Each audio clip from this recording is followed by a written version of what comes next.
Mr. President, I ask unanimous consent that the quorum call be vitiated. Without objection. Thank you, Mr. President. I come to the floor today to mark an important milestone in this new administration. Senate Republicans have now confirmed more than 100 nominees in President Trump's second term. This is significant progress in filling critical government positions. It took relentless procedural battles to accomplish this.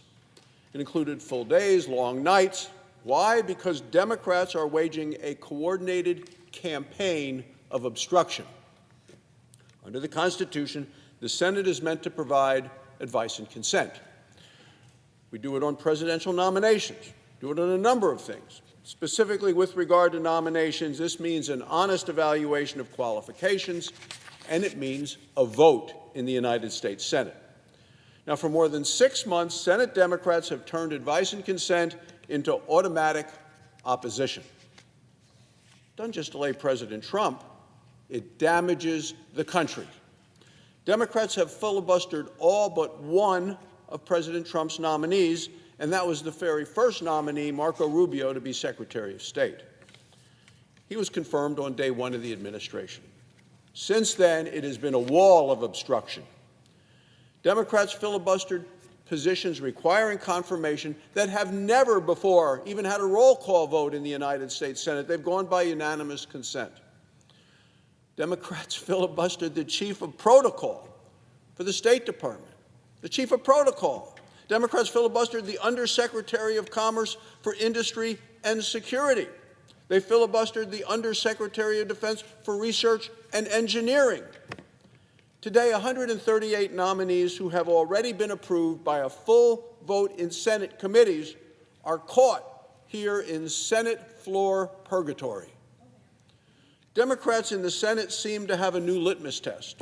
President Trump nominates you, Democrats are against you.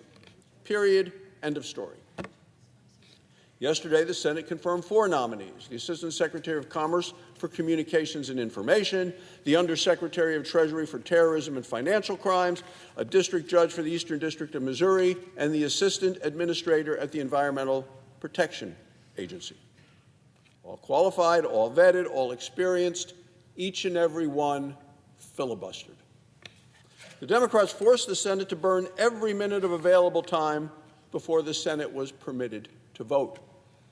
When Democrats delay nominations and nominees, people specifically charged to fight drug trafficking, to protect the environment, to track terrorists, it delays justice. It makes our nation weaker and less safe. It tells Americans that Democrats care more about politics than they do problem solving. Now Democrats are targeting President Trump's nominee to the U.S. Court of Appeals for the Third Circuit. We just heard the Senate Minority Leader talk about that nominee. By any objective measure, Mr. Bove is qualified, Georgetown law, top 5% of his class, a decorated former prosecutor, someone who took on and took down violent criminals, drug traffickers, terrorists. But because he worked for President Trump, he's now a target of a politically motivated hit job. During his confirmation, he said this under oath. He said, "I have never advised a Department of Justice attorney to violate a court order." The facts support his testimony. So today, Senator Schumer came to the floor and said of Mr. Bove, he said he was, quote, "as extreme as anyone we've considered in this chamber." Mr. President, let me recall for the body some of the people that were nominated to the Biden administration, supported by Chuck Schumer, when he takes an attack on such a qualified nominee as we're debating and discussing and voting on today. Democrats confirmed as U.S. Attorney for Massachusetts someone who released a list of charges that she would refuse to prosecute if she was confirmed. She said, "I refuse to prosecute shoplifting, drug possession with intent to distribute." Okay, under the Democrats, they want her confirmed as the U.S. Attorney, and they did that for Massachusetts. They also confirmed in 2021 under Joe Biden an Assistant Attorney General who supported efforts to, quote, defund the police, an Attorney General wanting to defund the police. And then they supported and nominated and confirmed a judge for the United States Court of Appeal for the 11th Circuit, a judge who worked for a left-wing organization that, listen to this, Democrats, repeatedly called for a complete reimagining of policing in this country. That's what they're for. That's who they are. That's the Democrats today. So the kicker of all of this, Mr. President, is the Democrats' radical nominee for the Third Circuit in 2024. This same position, opposed by more than 20 police groups. 20 police groups. Served on the board of advisors of a group that called cop killers freedom fighters. The Democrats came to this to support a nominee by the president, then Joe Biden, who was a member of a board of advisors for a group that called cop killers freedom fighters and advocated for their release. Nevertheless, Democrats strongly supported the confirmation. They relented only after President Trump won the election. Mr. President, Republicans are working hard to get America back on track. On another matter, Mr. President, this Saturday marks the Day of the American Cowboy. This national celebration began 20 years ago. It started by my predecessor, Senator Craig Thomas, and I'm proud to continue it with Senator Cynthia Lummis today. By celebrating the American cowboy, we celebrate the men and the women who transformed a vast frontier into vibrant communities.